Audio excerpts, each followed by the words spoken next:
Hi, pwede mag-hello?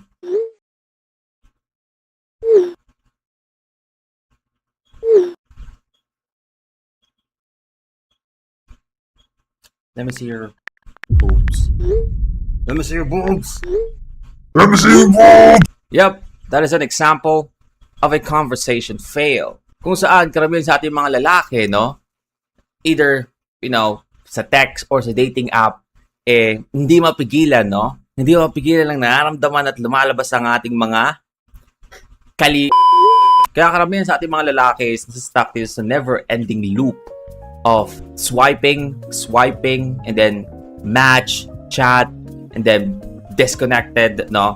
Then swiping again, the chat, disconnected. Because ikaw ang may kasalanan, man. Ikaw ang may kasalanan, no? Parang, alam mo yung parang meron kang diarrhea, no? Na hindi mo na mapigilan yung tayo mo, tapos nasa bus ka. Ganon. Then, hindi nila mapigilan na ilabas yung kanilang mga taglay na tagli. At ulit na lang na ito. Oh, brother, this guy stinks! Alright? Paano mo susundan yan, no? Paano mo susundan yung ganyan chat? So ngayon, magbabasa tayo ng mga, conversation fail. Mga chats, text message, or messages, conversation ng mga lalaking pinipilit, no? Na magkaroon ng match or someone to talk to but nauuna ang kanilang intrusive thoughts or mas magandang term is nauuna ang kanilang mga tagli kaysa na ay pagkilala muna. Leche talaga mga lalaki. Sure. Mabilis ka naman pala kausap. Good for you. Ba't wala kang jowa? Cute ka naman ah. Ha. Bolero. Nako, sinasabi ko nga. Aanin mo pagka-cute mo if wala kang jowa. NBSB ka ba? Opo. Virgin ka pa ba first? What? Bakit mo hindi ko talaga maintindihan, no? Ang ganda ng simula nyo no? Ang ganda ng simula nyo. Diba? You're a little, you're flirting a little bit. Bakit mo kailangang ipasok to, man? Sorry for the question. My bad. Okay lang kahit yes or no. Basta ang point ko lang here, dapat honest. Honest? Saan? Honest kung virgin pa siya or hindi. If gets mo yun, no, hindi ko gets, man. Well, anyway, ingat. Why are you asking? Wala naman. Nothing in particular. Gusto ko lang malaman. If hindi naman pwede, I will respect it. Again, ipagkilala lang. I don't get it, but okay. Nakakatawa, no? Kasi sinasabi na dito, gusto ko lang may pagkilala. Part na pa lang paikipagkilala ngayon yung yung virgin ka pa. Isa na pala yung requirements para makilala mo yung tao. Imagine you met someone sa, I don't know, maybe concert or sa trabaho, no? So, nagkakilala kayo, no? Taga saan ka, men? Ako, dyan lang ako sa dyan lang sa may, tabi dyan sa may kanto. Ako rin eh. Virgin ka pa? Ha? Virgin ka pa. That's the proper way ng pagpapakilala. Kung hindi mo pa alam, yun yung meta ng pagpapakilala ngayon. Kailangan malaman ko rin kung virgin ka pa. Before anything else, I don't need your name, no? I just wanna know, virgin ka pa ba? Self-sabotage, man. Yun yung problema dito. Nag-self-sabotage sila. Di ako nahuhorny sa walang HIV, STI awareness. Diyos ko. When was your last test? Drug test ba to? Hahaha. Actually, it's my first time looking for FWB, HIV test. So I guess you never got yourself tested. Yes, I'm clean naman for sure. Yes, man. Napaka-sassy naman nito. Yes, man. I've never been with anyone na di ko kilala. How about you? No one is surely clear until they get tested. Kahit kakilala mo can have HIV, STD. Nope. I know naman what's the symptoms of those who had that. And they're all my ex-GF naman. Haha. Lol, HIV can be asymptomatic. Yeah, that could be right. It's really up to you if you want to proceed. I like you naman, so you can go for it if you want. Oh, I think we need to have more context in here. I feel like they're going to hook up or something. Anyway, thanks but no thanks to someone who never got themselves checked. Okay. I'm kind of horny when I saw your photo. And there's a few messages in here that is redacted, but I guess parang sinasabi ng babae na, or sinabi ng lalaki na marami naman siyang babae na nakakausap or nakakilala, because ang reply sa kanya ng babae is, then be with them. Yaw ko rin. Basta me, just really want to make your... Wait, what? Make your...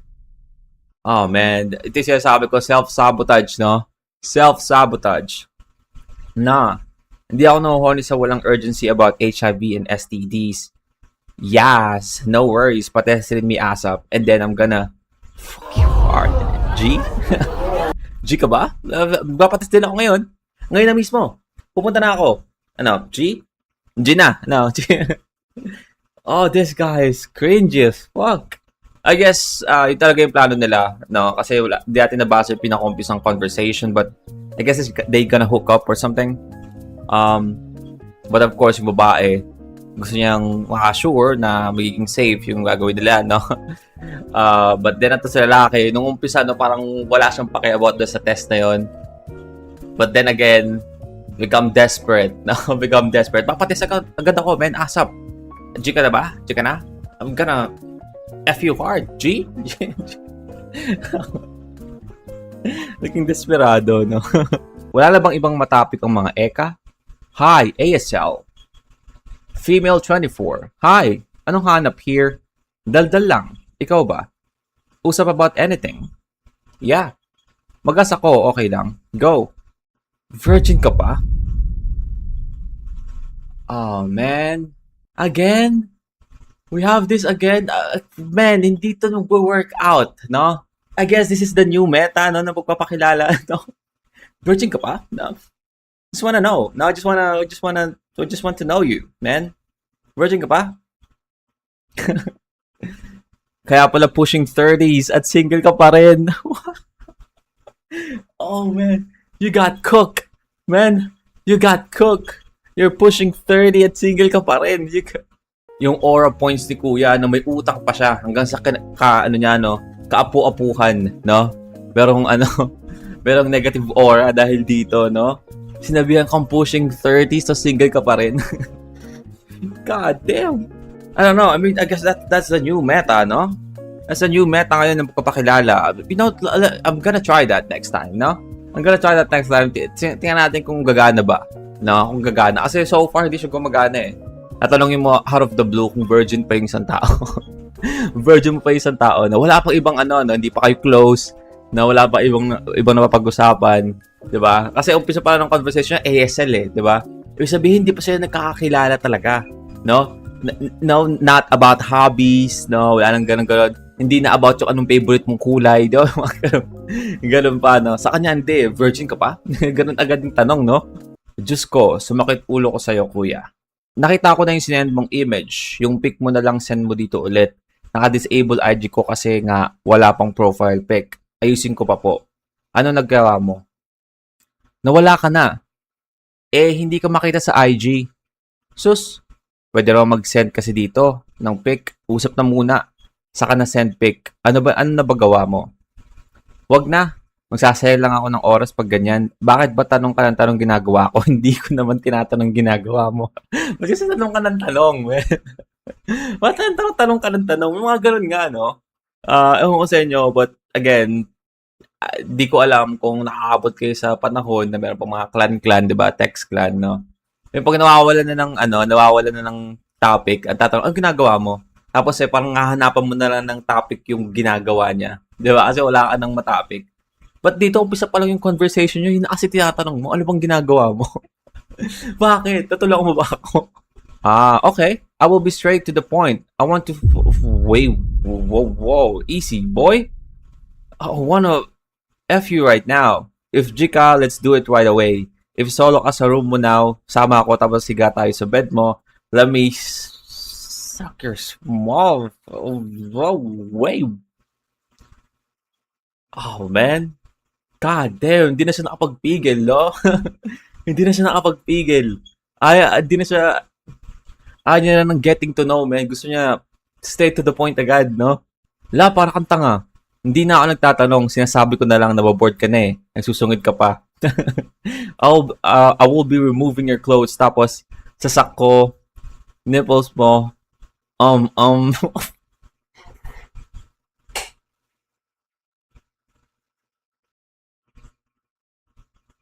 the fuck? Like, it's doing like like a sex thing, like a, sex on text. Tigil mo, tigil mo na yan, cringe. Hindi nakakatuwa yan, tigil mo droga. Hindi mo ako nag-droga, cringe, pero gusto mo naman. Yun yung pinaka-cringe na nabasa natin today, no? Pero pang,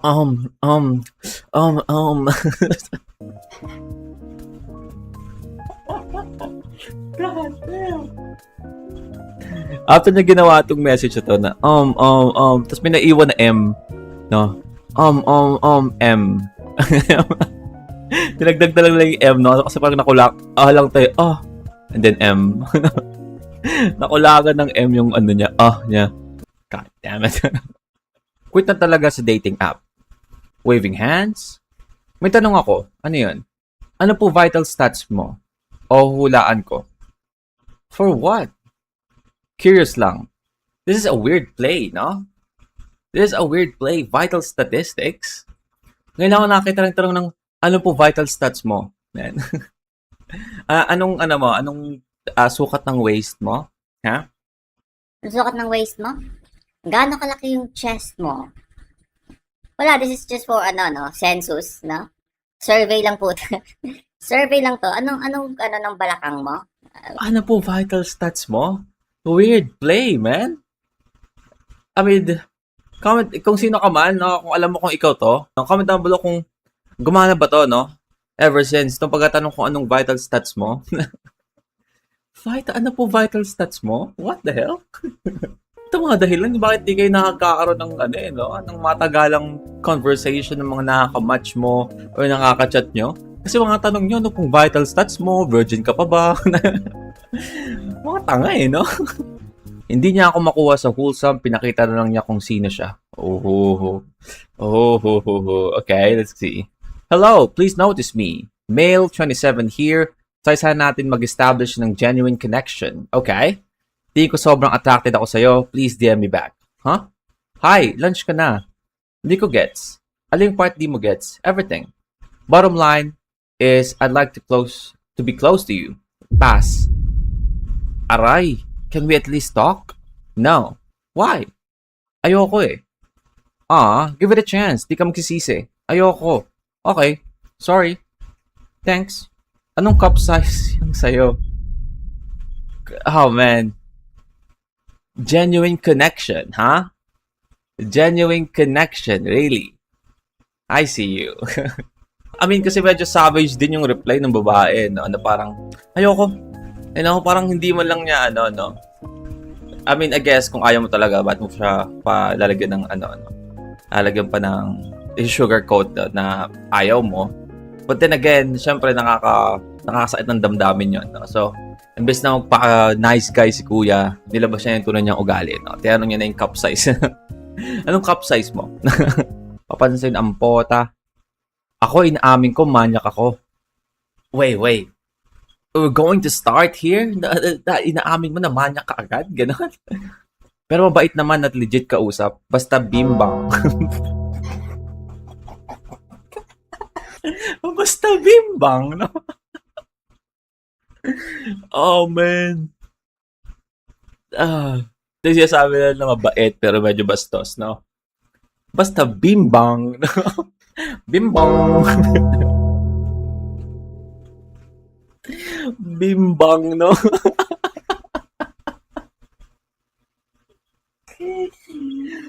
Bimbang. Tangina na iyak ako. Bimbang.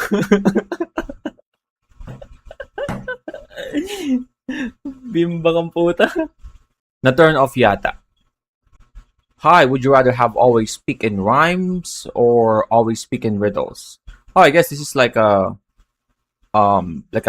icebreaker or a starter ng conversation. Okay. Stranger. M. I guess male, hi. Female, age. Stranger. Malibog ka pa? Why, man? Always self-sabotage, no? Hindi ko pa nga alam yung age niya eh, no? Hindi ko pa alam yung pangalan niya. I guess nakikita mo na yung pangalan niya before you know na magka-match kayo or something. But why, man? Hindi, malibag lang. Stranger has disconnected, no? na-turn off talaga siya, no? Malibog na. Malibag lang, no? Malibag lang. So yeah, that is our video for today. I hope, no, na may mga bagay kayong natutunan tungkol doon, lalo sa mga tao na nag-watch nito na, you know, still on the dating space. Man, I hope meron kayong natutunan na dapat hindi nyo gawin. But also, baka meron kayong natutunan na baka gusto nyo i-try. Like, tanungin kung virgin pa sila, no? Virgin ka pa? No? Mga ganon. And, you know, tanungin mo kung gusto nila ng bimbang. But yeah, that's our video for today. And, see you in the next one.